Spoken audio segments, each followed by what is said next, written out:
We blowing up, yeah, I knew we would. Now they switching up real quick, think that we all good. That's not what you said, like yesterday. Now they ain't pressed that skit, they just press play. Yeah, got these bitches mad now. See me running out the money, get a bag now. Welcome to HASSDISCUSSES episode 25. We're joined by Lil OP. And, how's it going, Lil OP? What you been up to today, Yo, bro, it's going good. I've just been doing business all day. We got a website on the way, so all the focus and attention's on that, bruh. Yeah, websites are important, but it's good that you're having that because you're gaining a lot of tractions recently with, one of your songs having 100,000 streams. You're starting to get articles out, and I'm excited to have this talk.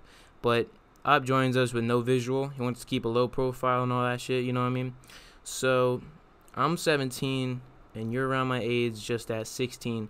When someone your age asks, what were you doing this weekend, does it consist of mainly creative, productive things as opposed to normal teens, or do you still have a lot of fun balancing this creative life, or is it a majority creative stuff you're doing? Yeah, bro. So, I get that question asked a lot. I got a lot of friends, they the same age as me and stuff, and they just want to hang and all that. So, I'm doing high school like any other kid. So we got like tons of homework, tons of like work to get to from teachers, like tests and stuff. So I'll be studying for those like every single day throughout the week. But at the same time, I got this rap stuff. So what I do is I try and create schedules every day and just like be able to manage my time efficiently. And really, to be honest with you, bro, any free time that I got, it's straight up going to the business. It's going to the songs and all that. So to be honest, like I feel like I'm like every other teen, but when it comes to free time, I'm not playing. I'm trying to get my brand up and trying to get some music out for all the fans. Yeah, I mean, you do have a huge fan base. Besides appreciation for your fan base, what would you say about your fan base? Yeah, bro. So that's a great question. When I look at my fan base and stuff, all of them are my supporters. And I really appreciate like every single one of them because I remember when I first started out, I went on music for like a good month without even having any followers, like straight up like 40 followers on SoundCloud, like no followers on Instagram, maybe like 5, and stuff was like low. So it's crazy to see like how there's a lot of people that you never met before in your life, and they'll support you and they'll invite you to things like the podcast that you invited me to now, bro. And I really appreciate that. So more than appreciation, bro, I would probably say that I just have like a great amount of like love for my fan base and just like a lot of like gratefulness for them, because I feel like we really got a strong fan base. Like you see a lot of big artists with like millions of followers, and I mean even then, bro, they struggling to get like a couple hundred comments. The fact that I have a relatively small fan base compared to like other big artists, like mainstream artists, but like the supporters are this dedicated. I think that's what really makes me feel like we got something different going on. Yeah, because So, I mean, right. even though a larger artist with tied to a label, they might have a good couple collaborations with a couple big artists. Those collaborations mainly take up their entire career instead of like a complete discography where each fan looks up to the next work and the next work, and they continuously look up to the next work. With your work, everybody's always hyped to hear the next song, you know what I mean? And a lot of your fans stem from your promotion. So what's your thoughts on people who hate self-promotion? Like, are you like fuck them, or are you just like thanks for even looking at it? You know what I mean? Nah, bruh, I love that question. Yeah, a lot of people ask me, like, why do you do it, bruh? Like, why are you doing this? Like, you gonna go down as like that self-promo kid and stuff. I feel like people don't know how hard it is to grow as an artist. Like I was kind of exposed to this avenue by accident, to be honest. Like I had notifications on for like all my major artists and stuff. And one day I just commented about my music. I was like, you know what, I see people talking about their music, let me plug my music in. I went with it, and like it started getting me some people to check my stuff out. And I feel like as an artist, that's what everyone wants. Yeah. So I feel like when people say self promo is bad, and like I used to be one of those people when I wasn't in the music industry. Like I was like self promo is trash. Like Yeah. why y'all commenting and stuff? But I think when you become an artist and you see how you can even pour hundreds of dollars into promo and it gets you nowhere, and then you see something as easy as commenting and it'll get you far. You're I stepped in the think shoes of the that's people that dope. you used to critique. Is that what you're saying? Oh yeah, for sure, bruh. So I would say like next time you see someone commenting and it annoys you, think about maybe like just blocking that account or just think about the artist. Like think about their position, how hard it must be to even get a couple people to like view their tracks. So Yeah. yeah, bruh. Yeah, I mean, promotion, it's like, it's a hard thing, but I feel like, sometimes I get a bit tired. And I'm not too fuck mainstream, but occasionally I get tired of who is on the charts. So when I look at like a self promotion, I'm hoping I'm seeing something a bit different. You know what I mean? And that's what I Yeah. find in your music as well as a lot of other self promoters. What other self promoters do you really mess with? You know? Yeah, bruh. So, when I started self-promoting, it was really low key and stuff. Like I wasn't really well known or anything for that. I feel like, later on I started kind of building a name with that self-promotion. But yeah, when I would self-promote, I would see other people in the comments. One of the people that I really ended up, connecting with was another artist named Young Ike. Mm. And me and him got some stuff on the way. Another one Ooh. is Mari 4K. Me, Young Ike, and Mari 4K. We all got a song that we finished, and it's on the way. A bunch of the fan group chats have seen it and stuff. And you know, I think that those are the two people that I probably find myself talking the most about music and the next moves, like as far as like where to go. Um, I think you might also know the artist Lil Mabu. He's another artist Mm. who he didn't really grow that much off self promo. He kind of grew more of like the natural way, uh, through like marketing and stuff. But he's another artist I mess with.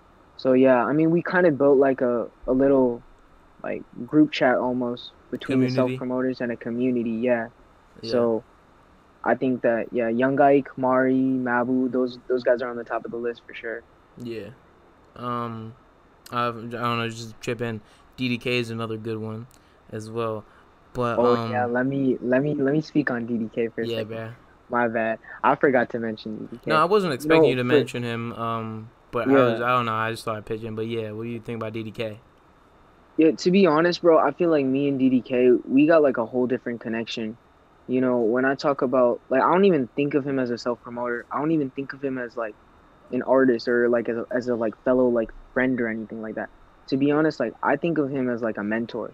Like he's literally like a brother to me, bro. When I Yeah. started off like really early on, he took me in like really early on and just gave me free advice. Like I straight up had like a couple hundred follows, and I remember I saw DDK early on in the comments, you know, and I followed him. I shot him a DM, and he responded and stuff, and he messed with my music. He saw the vision, and bro, he always gives me tips, as far as like the follows, what the next move is, and Yeah. all that. We got something on the way too, but Oh we holding shit. it in the vault for right now.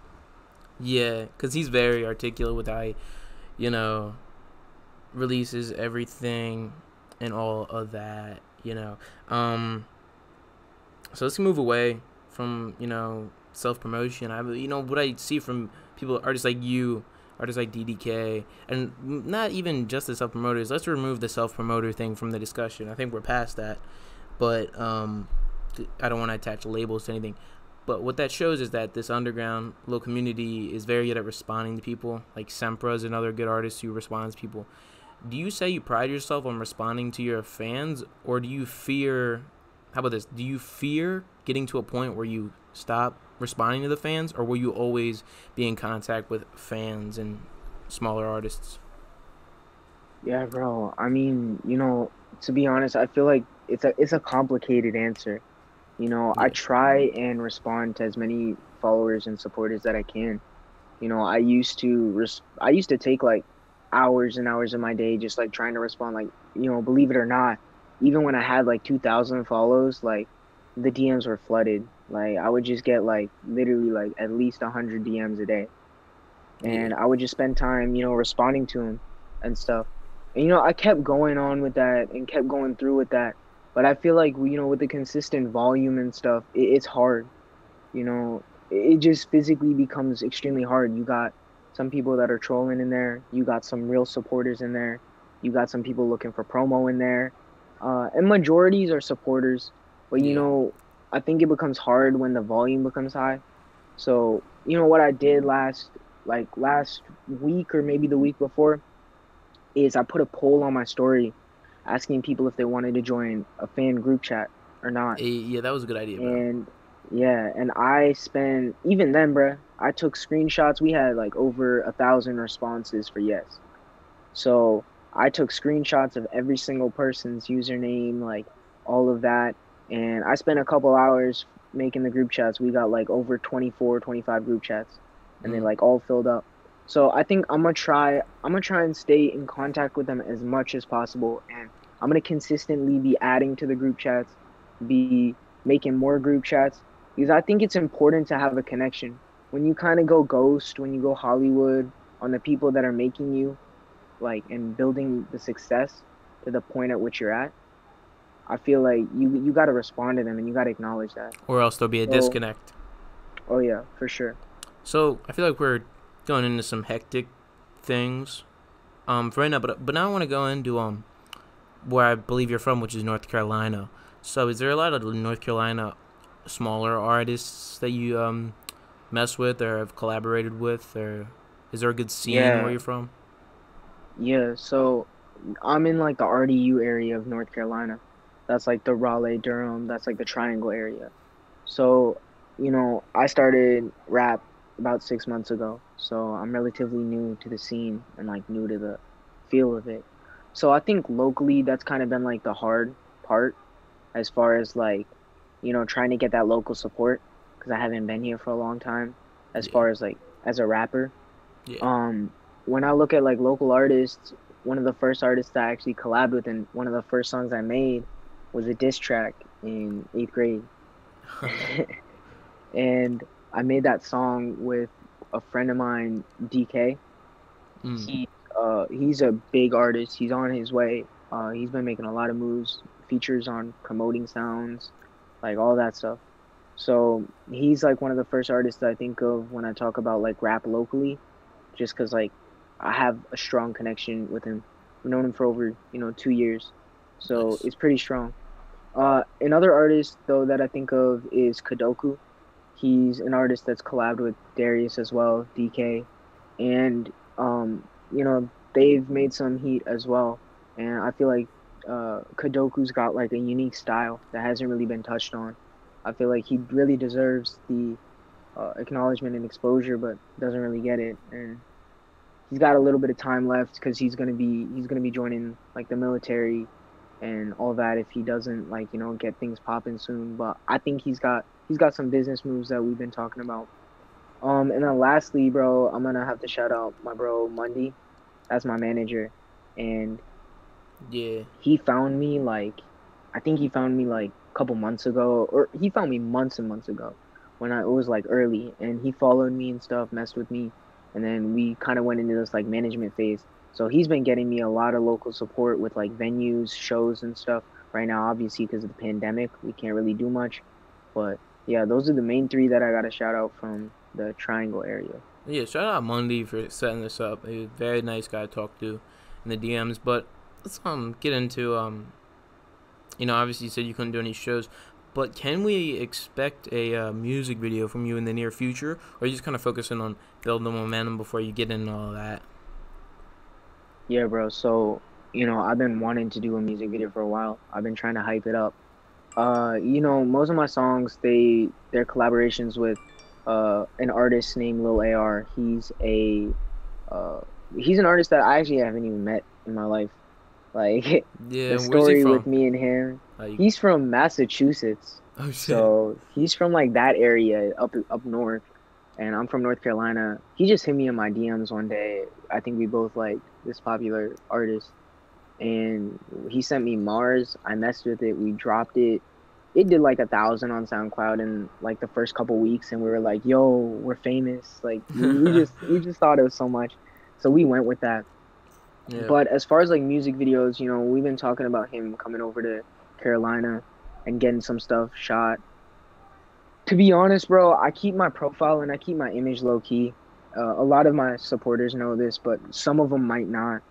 You know, I am one of those brown boy artists like Nav, and I feel like in the industry, when that image kind of becomes mainstream and becomes one of the selling points, a lot of people they'll phase out the music, and it just starts some implicit biases and stuff.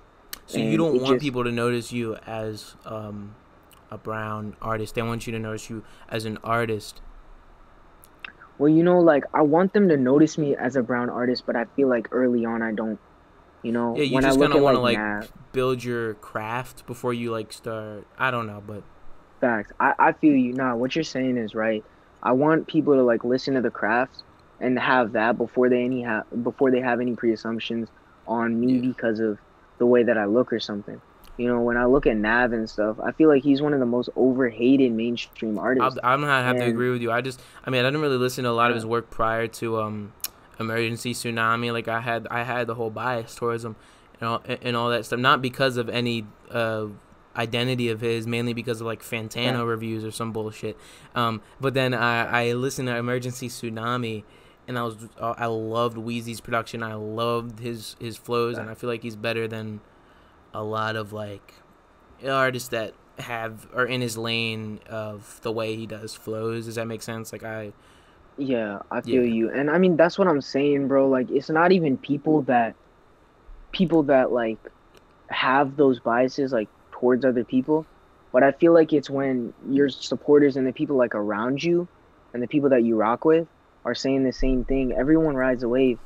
Like when I first started out, it was easy to like hate on me. It yeah, was just easy to like label me as like a SoundCloud rapper and stuff. And people did that and people still do that. But at some point there's that turning point where people are like, you know what, I see something here, and then they yeah. see other people see the same thing and they ride with the wave. So I feel like yeah, bro. all these labels we throw on people. You're a self promoter. You're a SoundCloud rapper. You're a all these isms and ists. All these labels. And we need to Yeah. throw them into the sea and realize we're all people and we all just That's want to facts, bro. create. That's facts. Yeah. So are you consistently on your fuck mainstream shit, or do you want to stay independent, or do you plan on signing, or like, do you still want to be mainstream but independent? Is that the goal for you? Yeah, bro. So that's like a question that I've been contemplating a lot. You know, I've started to get a lot more emails regarding like signs. I've got started Ooh. to get a lot more like, you know, DMs, Yeah. you know, a lot more like contacts regarding like if I want to sign. It's sometimes with like mini labels, it's sometimes with an A&R that works for a big label. Sometimes they just scams, to be honest. Like they're just people that are trying to wave like a couple thousand, think that I'll fall for the bait and stuff.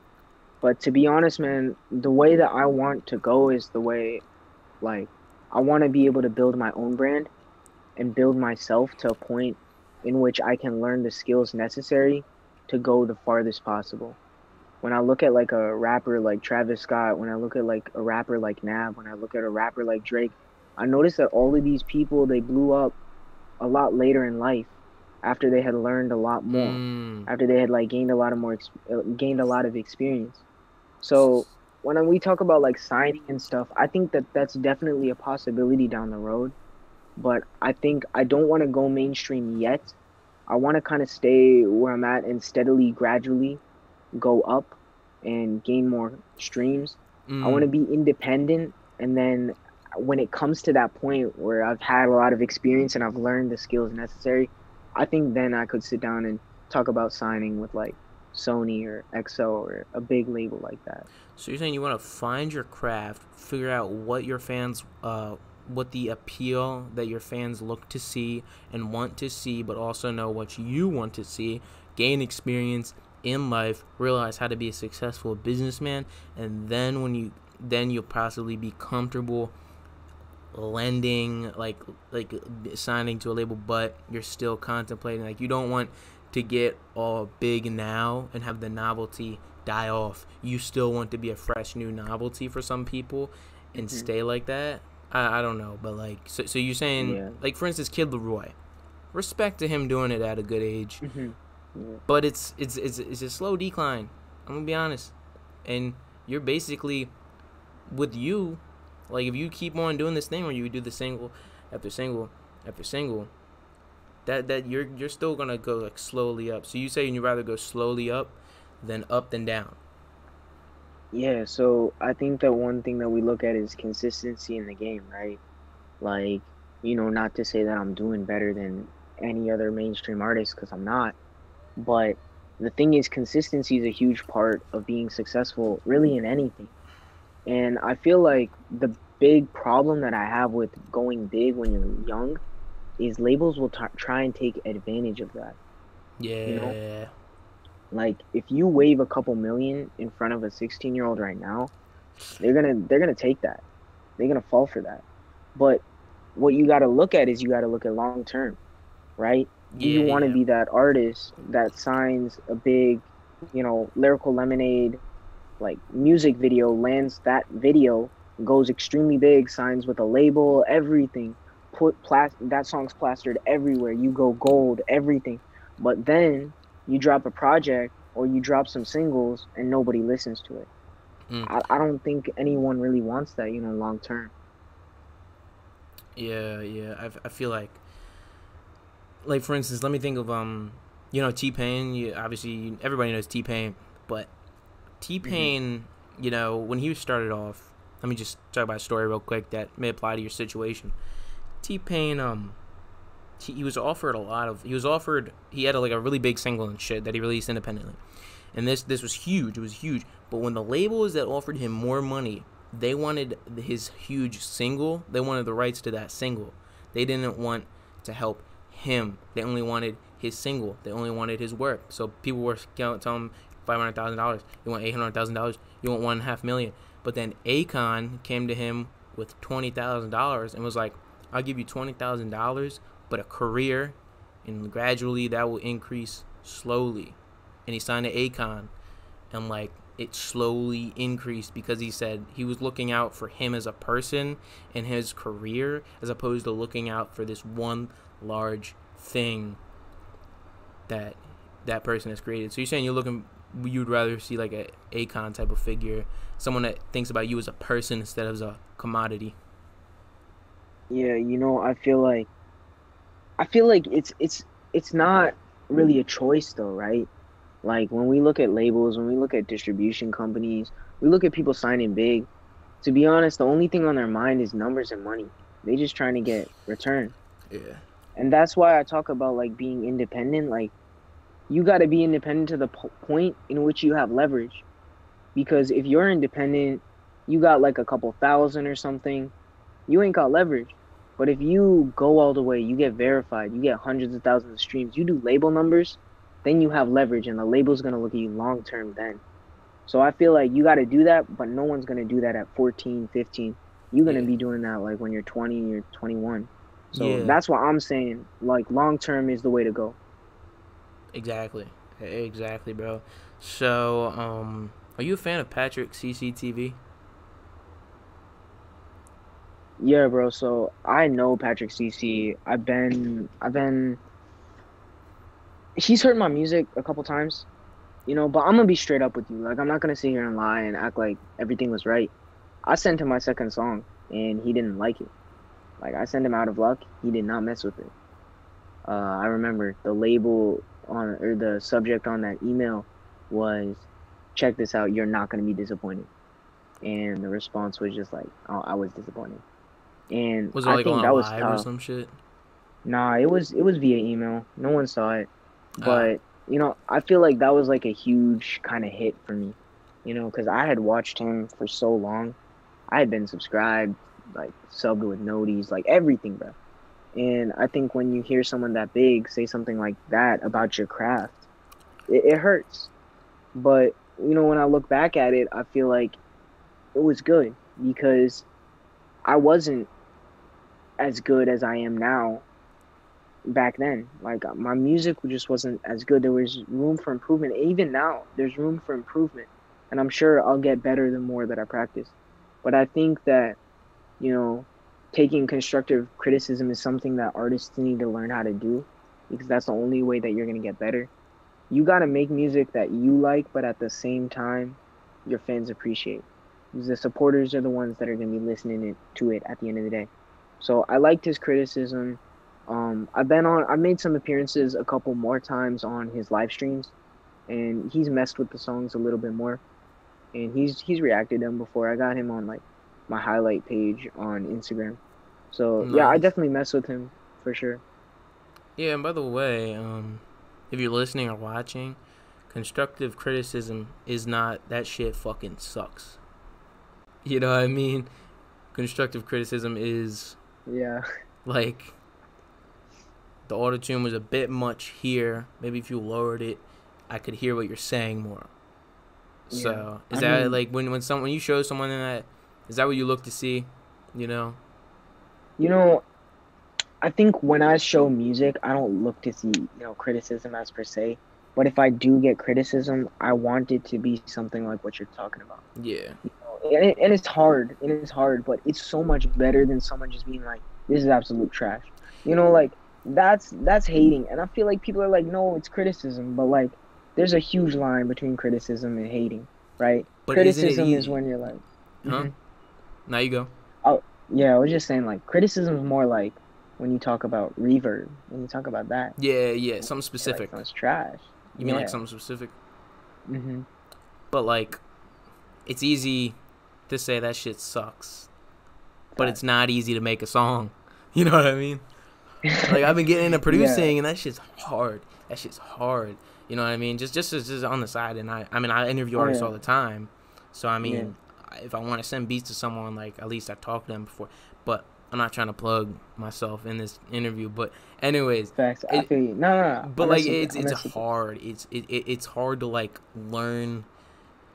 Someone's like, why don't you try and apply music theory to that? And I'm just like, okay, yeah, maybe I figured out what the you know, the metronome or some bullshit. I don't know what I'm doing, but Yeah, it's bro. more of that doing, process like that. So you said you wanted to collaborate with Nav, Lil Tecca, Post Malone, and Drake.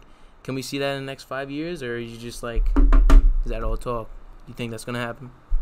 Hey man, I'm gonna keep it. I'm gonna keep it real with you, bro. I think the way that I think of scaling myself is I think of scaling myself different than any other artist. A lot of people in my circle even, they talk about like, bro, no artist did this, no artist did that. Like, how you got to do it this way. But the way that I look at it is the people that go extremely far, they distance themselves and make themselves more unique than the other people around them. Like Travis, bro, you can't tell me there's another guy like Travis making marketing moves. Now, Yeah, there's another guy named Drake making marketing moves like that, but those are like separate kind of styles of rap almost. You know, completely different Travis is more entities. exactly. So they're going in their own in their own way. And then when people look at Nav, you can't tell me there's another Brown Boy artist collabing with Travis Scott, working with people like Uzi. Like, 20 we racks don't don't feel like see that. nothing to me. Like, that shit. Yeah, bro. Yeah, Like people don't do that. So when I see myself in 5 years, when I say like I'm gonna collab with these artists, I'm not just saying it. Maybe I won't collaborate with all of them. Maybe it's better if I don't collaborate with all of them in the next 5 years. But I think that I see myself scaling only up.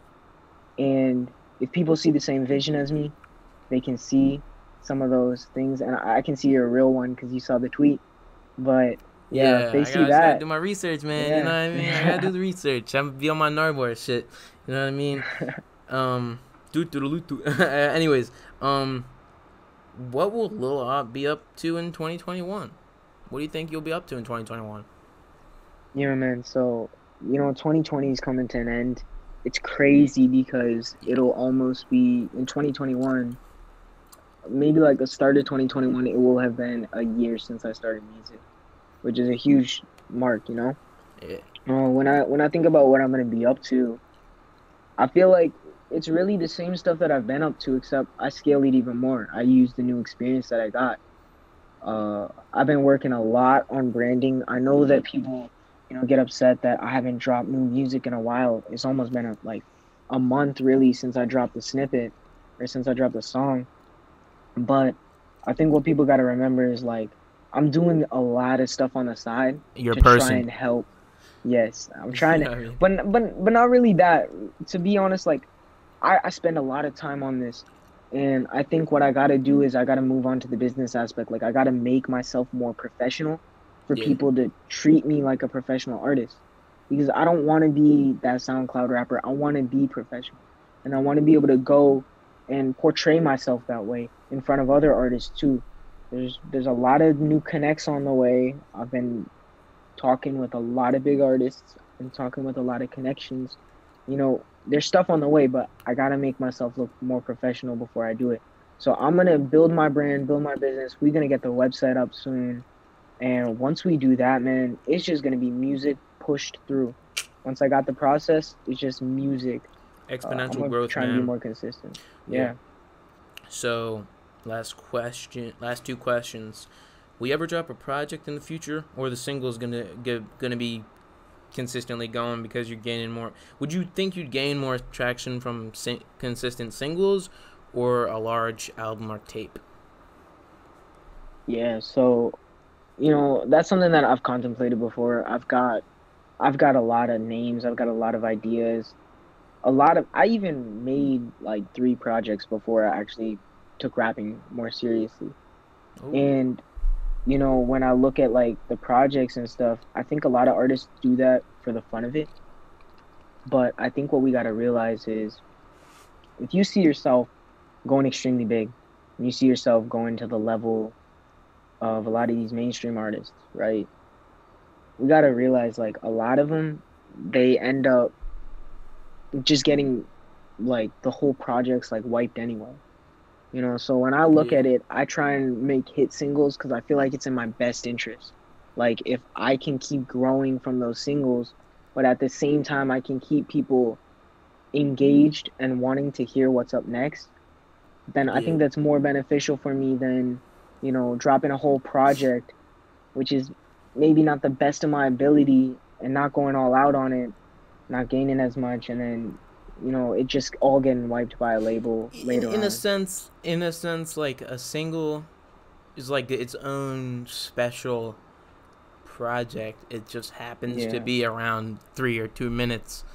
You know what I mean? In one thing. But yeah, I do know like there's so many, quote unquote hidden, quote unquote, not really available or wiped, albums from like Peep, X, Cardi, Trippy Red. Like there's probably about like a dozen Trippy Red, little Oh, yeah. projects and stuff like that Mhm. haven't surfaced because they weren't professionally released, where the labels got the payroll going to Billboard to get that shit on the charts. You know what I mean? So I understand why Yeah. artists gaining a lot of traction off of singles would be hesitant to just release a project right off the bat. What could you tell your fans Yeah. before we wrap up the interview?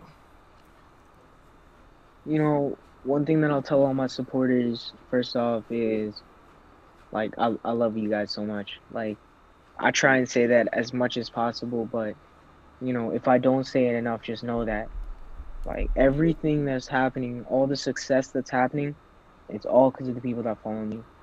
And this is only the beginning. Like this is the first couple months, first like 6, 7 months. It's only up from here. I'm grinding behind the scenes to get some stuff in the works for all of y'all. I like to see that mentality, man. And thanks for joining. This is purely another episode out of curiosity and out of a fan. I'm just excited that I got to have this talk with you and see, behind the microphone. You know what I mean? And the fans, I hope they enjoyed this. See you, man. Thanks for Yeah. coming on. Yeah, bro. Appreciate you for this opportunity for sure. Goodbye.